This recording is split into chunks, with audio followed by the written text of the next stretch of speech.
Sejam bem-vindos à TV Púlpito do Sertão Reformado.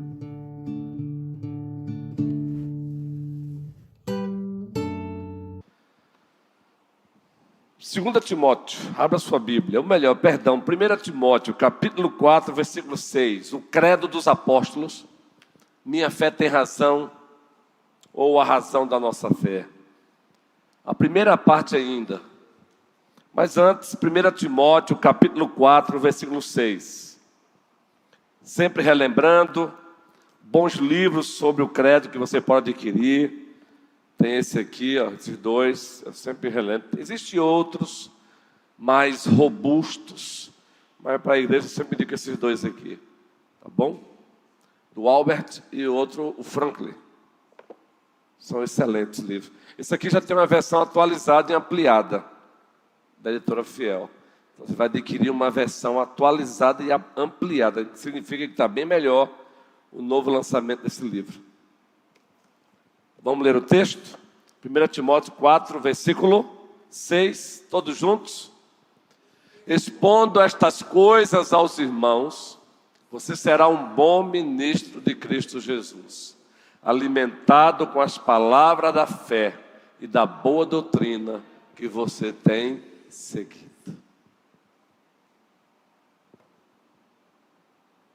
É o que estamos fazendo também às quintas-feiras. Agora, mais uma vez, a primeira parte do credo apostólico. Pois o credo apostólico é um resumo doutrinário da nossa fé. E o credo apostólico, vocês conseguiram postar aí, João? Ou Daniel? O credo apostólico, a primeira parte. Vocês sabem que o credo apostólico tem 3 partes. É um credo mesmo maravilhoso. Ele é o credo onde a Trindade está ali. Então a primeira parte diz o quê? Creio em Deus Pai, Todo-Poderoso, Criador do céu e da terra. Creio em Deus Pai, Todo-Poderoso, Criador dos céus e da terra. E essa afirmação bíblica, confessional, doutrinária, ela responde às principais perguntas que envolvem uma cosmovisão cristã, e no nosso caso reformada. Quem? O que? Quando? Onde? Como e por quê? Todas as cosmovisões, eu peguei um outro livro hoje sobre conflitos de cosmovisões. Esse numa perspectiva da ciência política, mas que tem tudo a ver. Mas já tem um outro livro da tradição reformada, conflito de cosmovisões em conflitos. Todos nós vivemos num mundo onde existem conflitos de visões de mundo. E o credo apostólico, logo no início, responde a essas perguntas que os estudiosos das cosmovisões fazem com o objetivo de respondê-las. A primeira, quem? Ou seja, quem é Deus? Quem é a causa última de todas as coisas? Na linguagem de Aristóteles, quem é a causa última e eficiente de todas as coisas? John Piper também, Jonathan Edwards também tenta fazer perguntas para respondê-las biblicamente. Quem é o nosso Deus? Há 8 dias dissemos que o credo, com base na Bíblia, responde. Ele é quem? Creio em Deus, Pai, Todo-Poderoso, Criador dos céus e da terra. E há 8 dias dissemos que Ele é um Deus pessoal e também infinito. Essa primeira parte do credo deixa bem claro que o nosso Deus é um Deus pessoal. Ele tem pessoalidade. E Ele é infinito. Quando falamos que o nosso Deus ele é um Deus pessoal, estamos justamente combatendo aí o panteísmo, que diz que Deus é tudo, tudo é Deus. O paneteísmo, que diz que o mundo, na verdade, é uma extensão de Deus. É parecido com o panteísmo, mas é outra coisa. Paneteísmo é uma outra corrente, que diz que o mundo é uma extensão de Deus, também não é.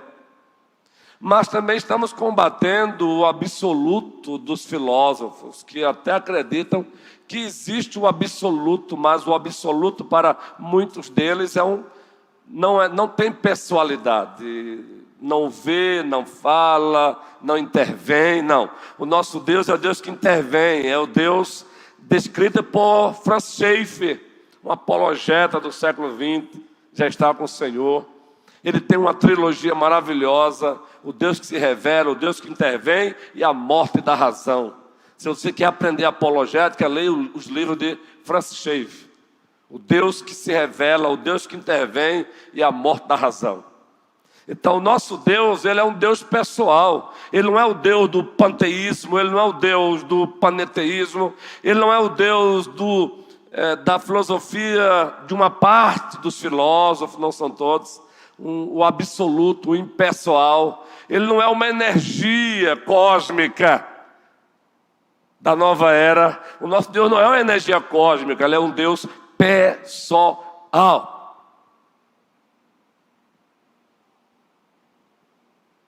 Isso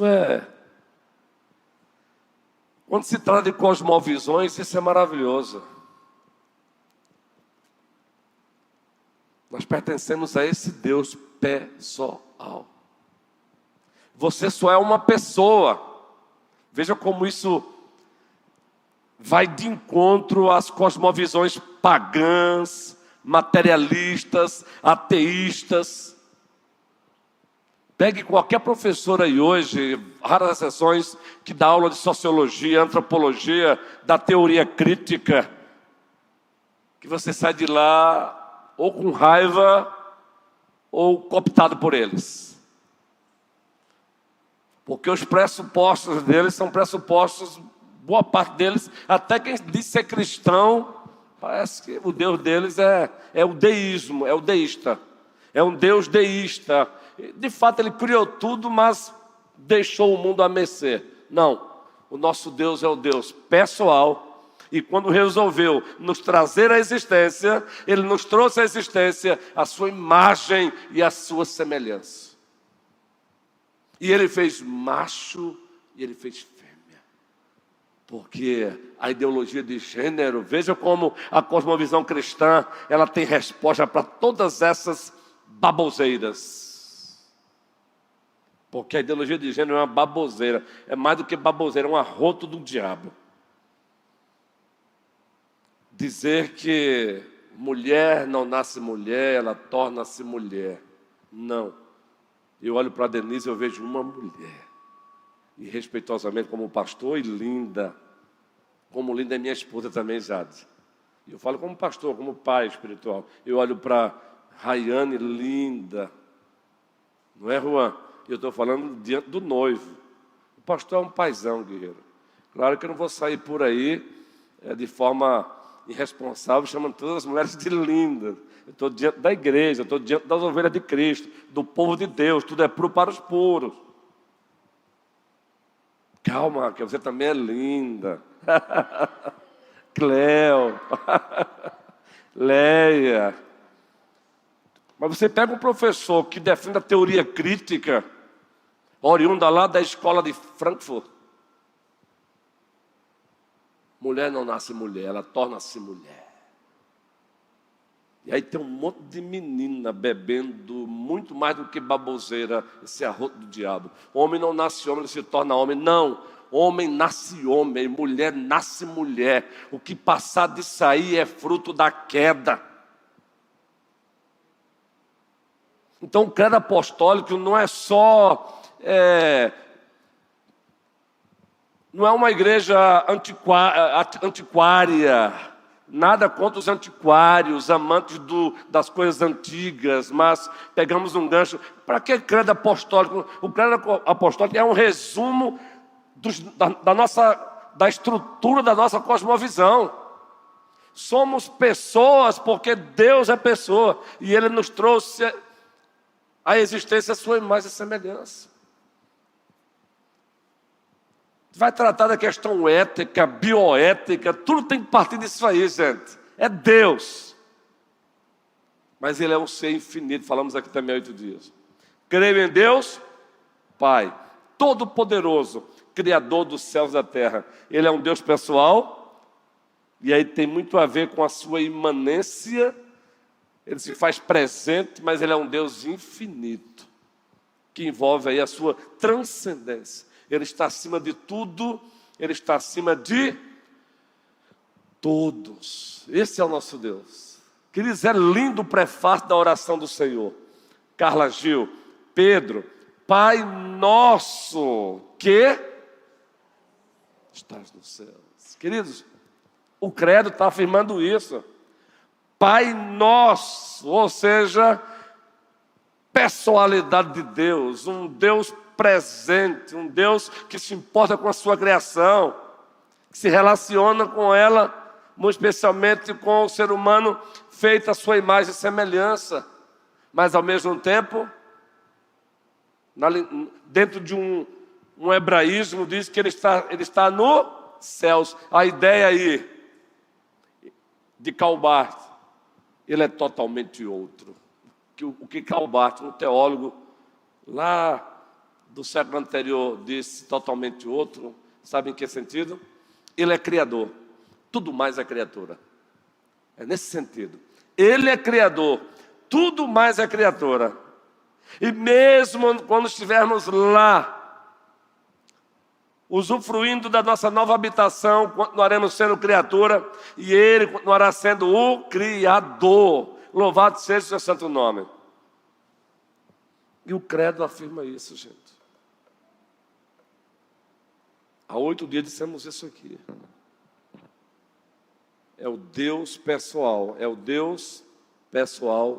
infinito. Quando ele afirma, creio em Deus Pai, Todo-Poderoso, Criador dos céus e da terra.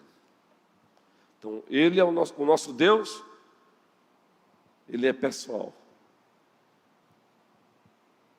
Ele é um Deus imanente, mas Ele é um Deus também infinito, Ele é um Deus transcendente. E Ele é infinito em todas as suas perfeições. Mas a primeira parte também continua. Esse Deus, Ele é onipotente. Tudo dentro da primeira parte, gente, explicitamente e implicitamente. Creio em Deus Pai Todo-Poderoso. Ele é onipotente. Ele é independente. Só aí nessa expressão, a ideia de Deus Todo-Poderoso envolve aí todos os seus atributos incomunicáveis. A sua espiritualidade, que é única, singular e incomparável. Deus é Espírito, disse Cristo, João 4:24. E importa que os seus adoradores o adorem em espírito e em verdade. Envolve a sua infinitude. E a infinitude de Deus também envolve outros atributos, eternidade, imensidão, onipresença. Deus é imutável, Deus é independente, Ele não depende de nada e de ninguém. Esse é o nosso Deus. Responde, o quê? O quê? Ou melhor, quem? Quem é o nosso Deus? O Deus Pai Todo-Poderoso. Esse é o nosso Deus. Vejam como eles foram sucintos, mas vejam a síntese que eles fizeram, mas uma síntese assim que carrega tantas verdades. Só nessa expressão, creio em Deus Pai Todo-Poderoso, Criador dos céus e da terra, ele envolve aí todo o ser de Deus e seus atributos, os comunicáveis, a sua singularidade, tudo, apenas numa frase só: creio em Deus Pai Todo-Poderoso, Criador dos céus e da terra. Então, quando ele diz Todo-Poderoso, está indo para além da sua onipotência. Quando nós estudamos aqui os atributos de Deus, atributos comunicáveis, aqueles atributos que ele compartilhou com a humanidade ao criá-la, ao trazê-la à existência, ainda tem subdivisões, e uma delas é atributo de soberania. E os atributos de soberania: vontade, de decreto, vontade soberana e poder soberano. Vontade e poder são atributos de soberania de Deus. Vontade e poder. Ele tem um poder absoluto. Então, creio em Deus Pai Todo-Poderoso. Então, veja, uma das perguntas que as cosmovisões tentam responder: quem é a origem? Quem é a causa última? Na linguagem do filósofo Tales, pré-socrático, quem é o princípio de tudo?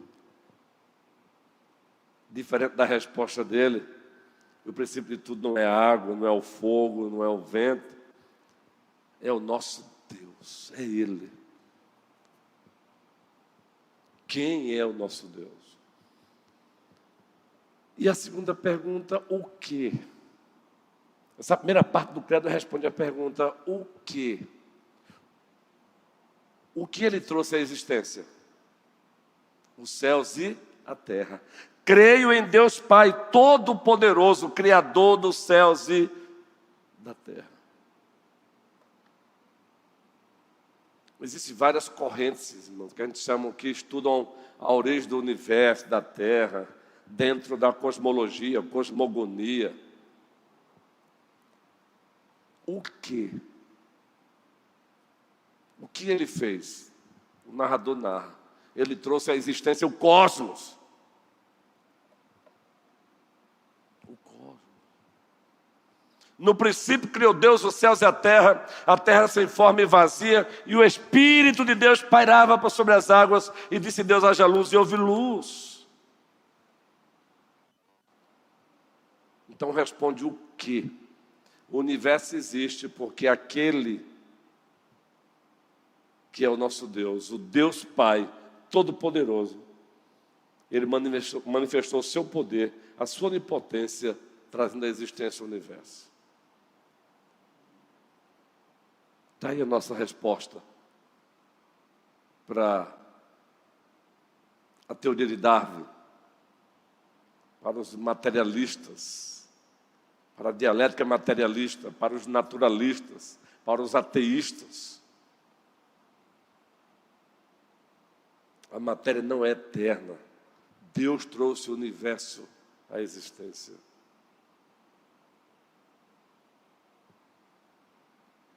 A matéria não subsiste por si mesma. Isso significa que só estamos aqui, o universo só continua existindo, porque Deus continua sustentando. Hebreus, 1º capítulo, Ele sustenta todas as coisas pela palavra do seu poder. Só estamos aqui respirando, porque Deus tem providenciado oxigênio. Na própria ciência existe uma famigerada lei chamada lei da entropia. A energia se desgasta. É comprovado isso cientificamente. A energia não se renova por si mesma. Mas, no entanto, estamos aqui. O universo continua. Por quê? A Bíblia diz que Deus sustenta todas as coisas. Aí onde entra a doutrina da providência. Ele não é só criador, é o Deus da providência. O ser de Deus e sua providência. Macroprovidência, microprovidência. Queridos, Ele continua sustentando os dois grandes luminares. Tudo que é necessário para que o universo continue. Procure aí no chat GPT. Procure aí nas outras IAs. A lei da entropia. Procurei para você ver. E quem é que mantém isso então? Deus. É Ele, queridos. Lê o Salmo 104 em casa. Ali é um salmo que louva a ação da providência de Deus. Salmo 104. É um hino de louvor a essa ação providente de Deus.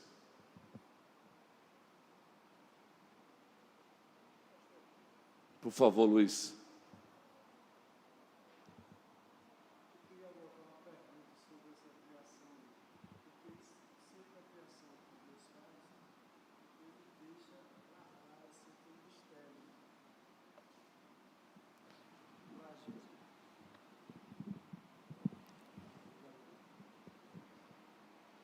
Graça e paz, igreja.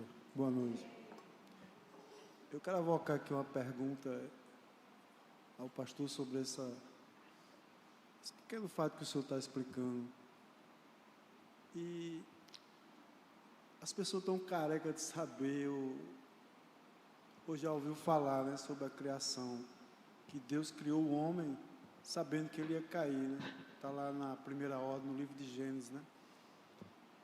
Aí sempre eu tive aquela curiosidade, não sou leitor de nada, porque Deus ele ia lá visitar Adão, ele ia para ver Adão, né? E quando ele via Adão, presenciava Adão ali no Jardim do Éden, eu percebo assim pela leitura, que ele viu Adão só. E não foi só em uma visita que ele fez, acho que ele fez várias, né? E ele criou Eva para fazer aquela companhia para Adão. Aí eu pergunto sobre essa criação de Eva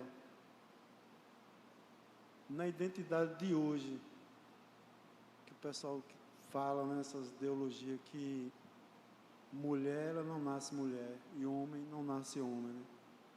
E a gente sabe que só tem esses dois gêneros, né? Masculino e feminino. Eu pergunto, por que esse tempo todo essas coisas vêm à tona agora e a gente vê a humanidade descrente demais, com a cabeça confusa, e a gente vê pessoas que têm condição de tirar aquelas dúvidas e se cala. Não estou falando daqueles pessoal que defende politicamente, não. Daquelas pessoas que têm o poder da palavra na mão, o conhecimento, né? Aí eu sempre fico, porque sempre fica esse mistério largado para a gente. Boa pergunta, guerreiro. E hoje, na verdade, incredulidade, a vida ímpia é viver uma vida com as costas viradas para Deus. O contrário disso é a vida pio, daí piedade. Após queda, o ser humano trilhou o caminho da incredulidade e foi mergulhando no poço do politeísmo até chegar ao ateísmo. Agora, hoje, a humanidade cresceu, são mais de 7 bilhões de gente. Então, a gente se assusta um pouco mais, mas sempre houve gente pós-queda tentando negar Deus, tentando redefinir Deus. Gente que, por um lado, se postava ao lado de Deus, outras se postavam contrário a Deus. Isso desde a queda, guerreirão. Hoje está um pouco mais evidente em virtude da tecnologia. Tudo que acontece hoje na Coreia do Norte, aquele país totalitário, a gente toma ciência aqui hoje em minutos. Mas você perguntou o porquê. Continua sendo resquício da queda, desobediência nossa. Por que que alguém que poderia ajudar outros, tirando as suas dúvidas, ficam calados? Fruto da queda. Covardia. Jesus Cristo disse: quem me confessar diante dos homens, eu confessarei diante de meu Pai que está nos céus. Mas aqueles que me negarem, eu negarei. Eu estou indo de trás para frente, de frente para trás. Então, tudo que acontece hoje continua sendo fruto da queda. E essas consequências da queda só serão encerradas quando Cristo voltar. Agora, de lá até aqui, o ser humano é responsável diante de Deus para dizer sim ou dizer não a todas essas propostas. Ele é responsável diante de Deus. Agora, a maior resposta de Deus, meu irmão, a tudo isso é Cristo na cruz. Cristo na cruz é a maior resposta. A presença da igreja no mundo, apesar das suas covardias, é resposta de Deus. Aliás, você está aqui hoje, porque alguém um dia falou de Cristo para você. Mas vai ser assim. Em Gênesis 3, existe ali a proto-evangelho, semente da evangelho. Mas dentro da teologia bíblica, da revelação progressiva, o Senhor Deus também ali já adianta o que iria acontecer de lá até a volta de Cristo. Uma guerra entre os descendentes da mulher e quem? E os descendentes da serpente. Deus está dizendo, além de anunciar o evangelho, o próprio evangelho, Ele está anunciando que até a volta de Cristo haveria dois povos, dois tipos de pessoas guerreando. É o que você está vendo aí. Eu fico assim pasmado quando você vê um professor universitário que chega para assim, diz assim: vou logo adiantando para vocês, intelectual mesmo, com mestrado, com doutorado, vou logo adiantando que a minha posição, teoria crítica, descolonialização e feminista. Minha referência é Simone de Beauvoir. Vou dar minhas referências e pronto. Isso é guerra, meu irmão. Isso vai para além da questão intelectual, é guerra. É uma guerra contra a verdade. Guerra contra a verdade. Isso só vai parar quando o Cristo voltar. Agora, a igreja tem a responsabilidade de batalhar pela fé. Judas, versículo 3. Olha, preste bem atenção. O descendente de Sete. E o descendente de... Quem lembra aí? Na teologia bíblica? De Sete de quem? Pois é. Caim. Sete e Caim. A guerra até hoje, meu irmão. Apocalipse 12, 13. A besta que emerge do mar, a besta que emerge da terra. 2 Coríntios capítulo 12, Paulo disse assim: o diabo se transforma em anjo de luz, e os seus ministros em ministros da justiça. Então, até a volta de Cristo, vamos ter pessoas tentando negar, Luiz, Deus, lutando contra Deus, se opondo a Deus. A besta que emerge do mar é uma linguagem simbólica que aponta para um estado anti-Deus. Aqui agora você vê um noticiário que na Alemanha um irmão ou uma irmã em Cristo foi preso porque estava orando diante de uma clínica de aborto, Denise. Preso porque simplesmente Sandra estava orando em frente a uma clínica de aborto. Na Inglaterra, melhor dizendo, na Inglaterra. Inglaterra, aonde é gente? Inglaterra. Ainda bem que não chegou isso aqui no Brasil ainda não, Senhor. Eu ser preso porque eu fui para uma frente de uma clínica de aborto e orei por aquelas mulheres. A coisa é muito complexa, meu irmão. O que a igreja tem, a igreja não pode dizer só não, ela não pode ficar só no não ao aborto. Não ao aborto sempre, eu estou dando um exemplo aqui, viu, Luiz? Não ao aborto sempre, mas tem que ir para além disso. Ela precisa estender as mãos para essas mulheres que estão querendo abortar e dizer: estamos aqui para ajudar vocês no que vocês precisarem. Não é só dizer não ao aborto e deixar a mulher lá. Sim, tudo bem, mas como é que eu vou cuidar do meu filho? Entendeu? Então, Luiz, vai ser guerreiro? Tem muita gente batalhando pela fé. Tem os covardes, Apocalipse, Cristo fala, Apocalipse 21, os covardes não entrarão. Mas tem os fiéis, guerreiro. Tem um remanescente fiel. Entendeu, Luiz? Inclusive, Deus chamou você para batalhar nessa batalha. Deus chamou a mim para batalharmos nessa batalha. Está aqui a igreja, estamos aqui, vamos batalhar agora. Não vamos usar as mesmas armas do mundo, não é? Não vamos usar o mesmo expediente do mundo. Não vamos usar um comportamento bélico no sentido carnal. Não é? Vamos ficar indignados, mas sem usar o mesmo expediente. Presbítero Adoaldo Guerreiro. Graças e paz, queridos.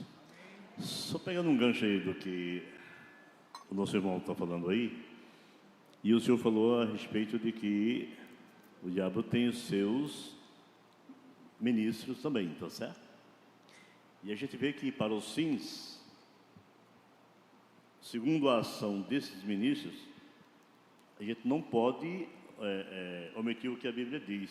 Haverá também operadores de milagres para que aqueles que não são, dando crédito, se fortaleçam ainda mais para parecer que são, embora não são. O que isso quer dizer? Isso quer dizer que, assim como ele tem o poder de enganar, então há aqueles que não dão crédito à palavra, irão dar crédito a esses sinais, maravilhas, entre aspas, que o inimigo irá fazer através de seus ministros, para aqueles que não confessam e não são, creiam que, de fato, porém, é o enganador. Então veja que há uma distinção entre um e outro. É como Jesus diz, que aqueles que são as minhas ovelhas, eles ouvem a minha voz, certo?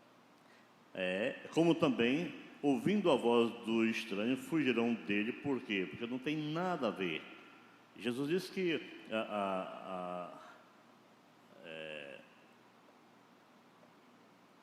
ele não cogita com as coisas que são de Deus, pelo contrário, está entendendo? Então veja, muito mais acontecerá daqui para frente em relação ao descrédito, em relação à palavra e tudo aquilo que se chama Deus e a pessoa de seu filho. Por quê? Porque o inimigo vai cada vez mais confundir para que aqueles não creiam. Assim diz a palavra do Senhor. Justamente, Luiz. Beleza, Luiz? Uma resposta bastante compactada, mas essa é a realidade, guerreiro. Envolve questões espirituais pesadas, principados, potestades, a queda do homem e por aí vai.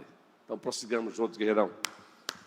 Por isso que é importante, por isso que uma igreja saudável, uma liderança saudável, ela não pode cair na armadilha de esse negócio está estudando credo, esse negócio está estudando cosmovisão, e a turma lá, e o diabo lá preparando os seus. E a igreja querendo ficar numa sopinha rala. Tem que preparar mesmo, tem que preparar a igreja a defender a sua fé, fazer apologética. Judas 3, batalhando pela fé que uma vez por todas foi dada aos santos. Tem que de fato trazer para as quintas-feiras aqui um curso de apologética mesmo, mas bem dinâmico mesmo. Saber defender a fé, guerreiro. Isso é muito importante. Filosofia, não. Deus chama os apologetas. Mas agora de filosofia preciso conhecer também para poder responder. Falamos aqui há 8 dias. tudo que a humanidade faz hoje é fruto de uma ideia, de uma outra ideia, gente. Não existem ideias neutras. Não existem ideias neutras. Não existem ideias neutras. Alguém pensou lá atrás, alguém lá atrás filosofou, para depois afirmar que a mulher não nasce mulher, torna-se mulher. Aí você vai buscar lá atrás qual foi a corrente filosófica que deu uma certa base para isso no aspecto horizontal. Aí você vai ver um tal de nominalismo filosófico. O nominalismo filosófico, que é isso aí para encerrar por hoje. É o seguinte, peraí. Essa cadeira não é a cadeira. Ela só existe porque eu dei o nome de cadeira. Ela pode ser qualquer outra coisa. Nominalismo. A contrarresposta é o idealismo. Não, ela existe. Ela é uma cadeira para sentar. E antes de ser cadeira, ela é um material que existe antes dela. Idealismo e nominalismo. Claro que dentro do idealismo tem correntes aí. Bota lá, faça uma pesquisa. Nominalismo e idealismo. E veja o que é que vai responder lá. Aí você fica, para que filosofia? Por que filosofia? Mas, no entanto, está lá fora, vivendo nominalismo. Querido, relativismo moral. Alguém pensou lá atrás. Um filósofo pensou lá atrás. Entendeu, guerreirão? Agora a gente olha para o lado espiritual. Quem foi que primeiro tentou relativizar Deus? Relativizar a verdade de Deus? Quem foi? Luiz. O diabo. Ele é o pai da mentira, ele é o mentor, ele é o orquestrador, guerreiro. Orquestrador.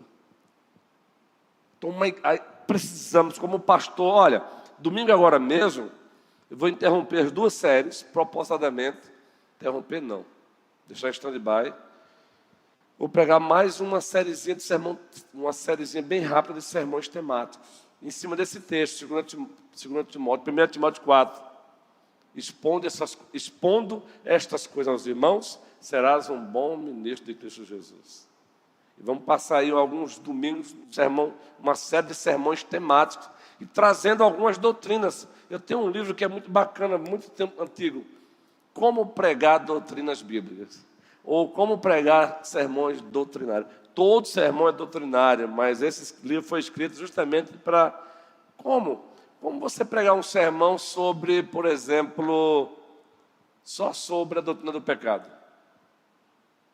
Como pregar um sermão que não fique enfadonho só sobre os que se chamam aí de 5 pontos do calvinismo, sem precisar usar a nomenclatura. 5 pontos do calvinismo. Entende? Domingo agora, se Deus quiser, com base nesse texto. Esse texto é o gancho. Expondo estas coisas aos irmãos, serás um bom ministro de Cristo Jesus. E eu confesso que há um bom tempo eu vinha com desejo de fazer isso, mas esses dias eu sentado, me preparando para vir para a igreja, aí eu vi que o reverendo Arival Casimiro, ele fez isso, olha, ele fazendo o que eu gostaria. Aí eu vou fazer logo isso aí. Mas é para quê? É para preparar a igreja. Quando você se depara eu vou repetir, quando você vê alguém muito inteligente da academia por esse Brasil afora, chegar numa sala de aula e dizer, está aqui, minha posição é essa, eu defendo a teoria crítica, descolonialismo, feminista, e tudo que ela passa é a partir disso. Aí você olha para o jovem e diz, meu Deus do céu, esses jovens estão escutando isso. Aí eu olho para o UMP, aí eu olho para a UPA, aí eu olho para o Pedro, Malu, aí eu olho para a Bia, que vai para a universidade um dia, mas não precisa ser a universidade não.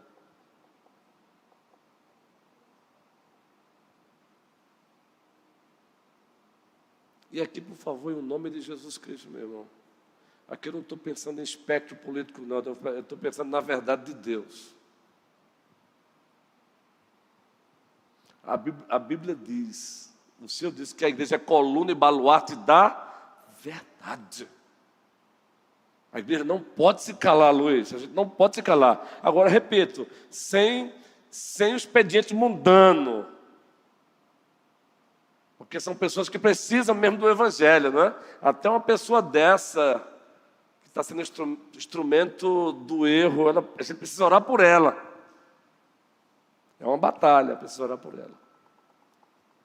Mas a hora avançou, que Deus nos ajude. Próxima quinta a gente continua. Temos que preparar a igreja para defender a sua fé. Defender a sua fé. Nós temos que ensinar a igreja até a fazer hermenêutica. O diabo é astuto. Por essa eu encerro. O diabo ele é astuto, preste bem atenção. Existem 2 caminhos que ele sempre seguiu, o diabo. Ou a espada, ou a sedução. Mas sabe a área onde ele mais derruba cristãos?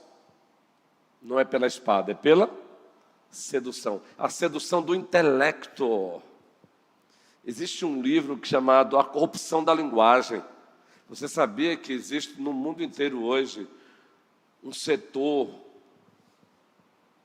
de pessoas ateístas trabalhando para corromper a linguagem cristã dentro da igreja? Essas pessoas vão falar de justiça, mas na perspectiva não bíblica. Vão falar de amor, mas não na perspectiva bíblica. Vão falar de cuidado, mas não na perspectiva bíblica. Fé, mas não é a fé nossa. Porque foi que Cristo disse: acautelai-vos dos falsos. Vamos lá, gente. Acautelai-vos dos falsos.